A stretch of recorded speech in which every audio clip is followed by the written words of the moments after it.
welcome back to another episode of Talk with Lily.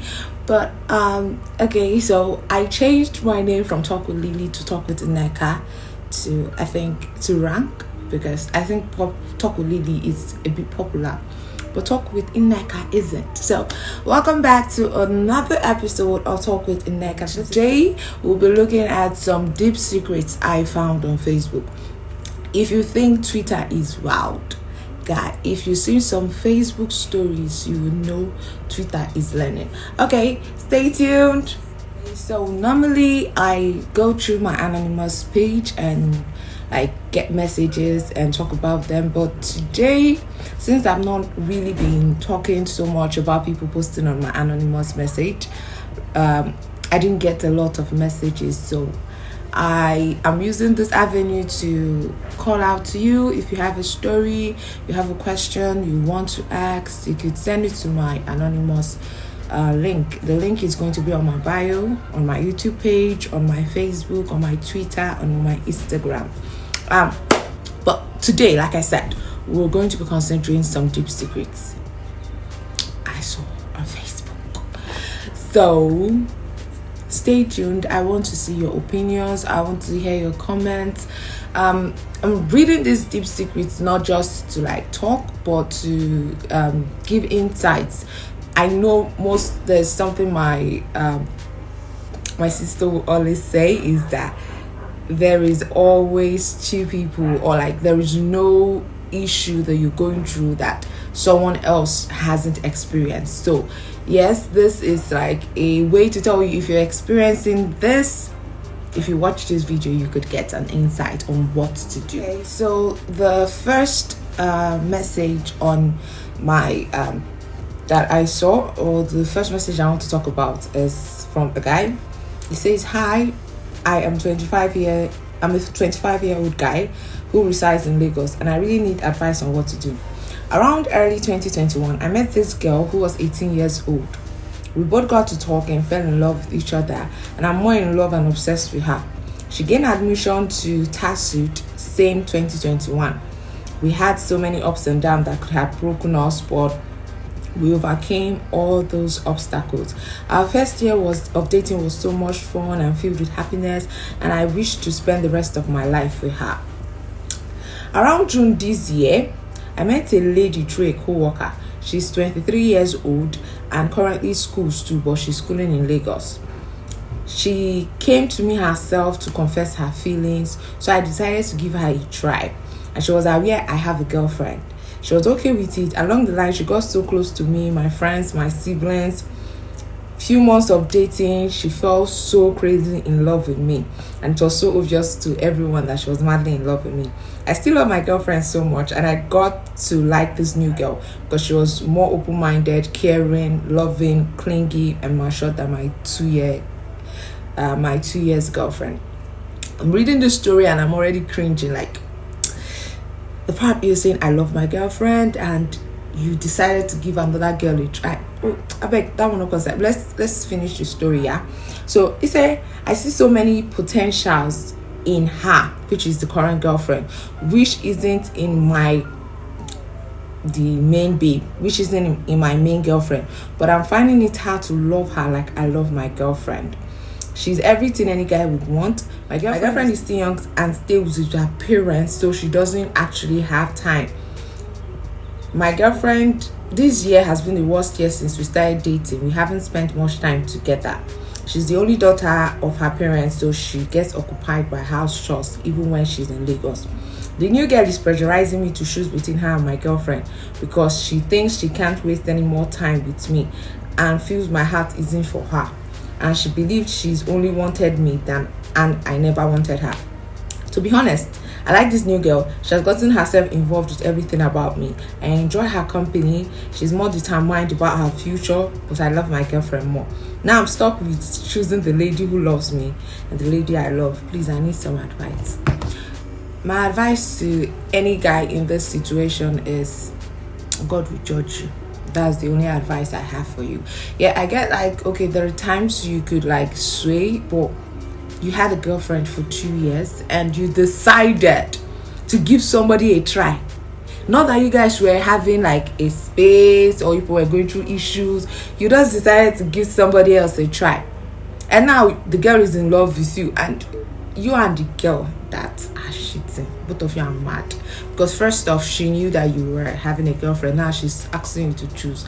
Let me tell you now, if you're in a situation like this, I would ask you calm down. Either you break up with the two of them, come clean to your main babe, and break up with the other one, or whatever you want to do with her. But take space from the two of them. Learn discipline. Discipline yourself. In this life, you always meet someone better than who you're dating. Now, the choice boils down to you being disciplined, not to how much you love someone. It's your discipline. So, like I said, if you're a person in this similar situation, take a step back from the two of them. Come clean to your main girl, and also talk to the other one. Get your discipline in order. Because I'm telling you, this one, if you even decide to stay with her, after a few months, you will still see someone better than her, and probably you will still leave too. So is that what you want to be doing? Jumping between girls every day? Please learn discipline. It's not that hard. Okay, on to the next story. Please drop your comments below regarding each of the stories. Like I said, my opinion does not hold all the water. So I want to see people's opinion. I want to see your comments. So please click on the comment section and tell me what you think this person should do, or someone in a similar situation to this. So the next one is from a lady. She said, I've got a friend who has been my best friend since an early age. He's 29 while I'm 27.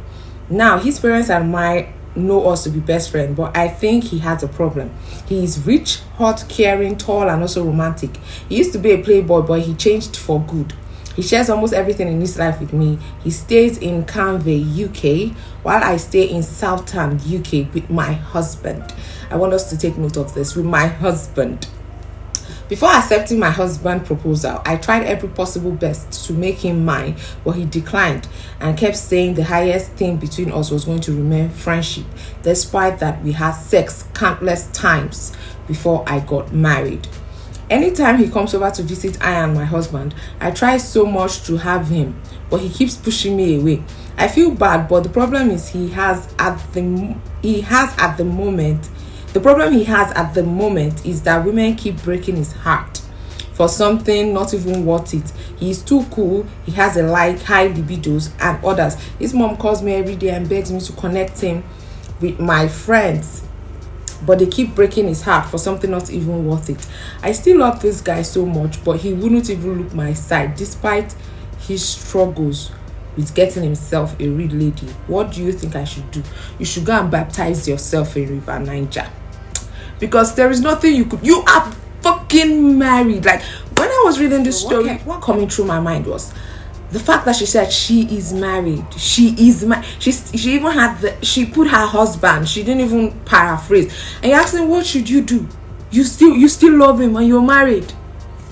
See, my guy, my woman, my whatever, if you are in this situation, you have a friend that you're in love with and you're married, the only thing I would advise you is to work on your marriage. And if you don't love your husband, divorce him. Do not put a person through this emotional trauma. Do you know how hard it will? Because the fact that the plain truth is, we women can be annoying. Once we don't love a person so much, it will show in our attitude. So she's probably giving her husband hell if she's not, and you're loving the two of them at the same time. I don't know, because for you to come out and ask this question means you obviously love him more than your husband. We all should learn discipline, both men and women. Biko. If you know you were not in love with your husband, you shouldn't have married him. Stick to your friend. You would have stuck to him. So, to everybody out there having questions, who should I choose? Who should I? If you have been dating before, either you break up with the one you're dating, and take time to work on yourself. Because most times I feel like when you break up and you just rush into another relationship, you're probably not doing yourself so much good. But like every man have to own kettle. It's possible you're doing yourself good too. But for these two stories I read, these people are not normal. Okay, the last story we'll consider today because of time. this one is the most important story, so I crammed it in my head because yeah, when I read it I was shocked. So the girl is, she said, I have a younger cousin and I just found out she is into girls. She's in boarding school. She just came back from boarding school, and I went through her chats and I saw she's been talking to girls. She's just in SS3. How do I get her out of this? I spoke to her about it and she said it all started when she was in SS1 and a senior kept buying her gifts and being sexual towards her. If you have a timid child that could easily be influenced with how would I say, with by people, I don't advise taking those kind of children to boarding school, because like in our house we're four. Among the four of us, my elder brother is like the most timid among us. It's not like he's a shy person, but he's timid. So that kind of person, I don't think I would want, if he was my son, to put him in boarding school. My younger brother, that one is a man who's not is outspoken. It's not someone that he's not someone you could like cajole into anything. If he doesn't want to do it, he's not doing it, and there's nothing you can do. You get, now you have you have these two sets of children and you put both of them in boarding school. One of them is just going to come out and take whatever was given to him in that boarding school and accept it as the way of living. Now this is your younger sister. She's already in SS3, which means she's been into this. She said it started in SS1 for 3 years. 3 years is quite a long time, but it's also quite a short time for someone that is just getting into that aspect of her sexuality. So it's possible for you guys to still draw her back. So talk to her parents. Don't let this slide. Take her to church, pray, do everything you can to help her, because the deeper it goes, it's going to be harder to help her. That's the plain truth. So parents out there, please do not try to like shy away from your children. Talk to them, ask them anything they need to know, because most of these children, especially this Gen Z, with the exposure of social media, they're all struggling with sexuality. So try and talk to your children and make sure they're safe. Okay, thank you for watching Talk with Lily. Thank you for watching Talk with Nneka. I'm Nneka, your host, and I look forward to seeing you in the next episode. Bye.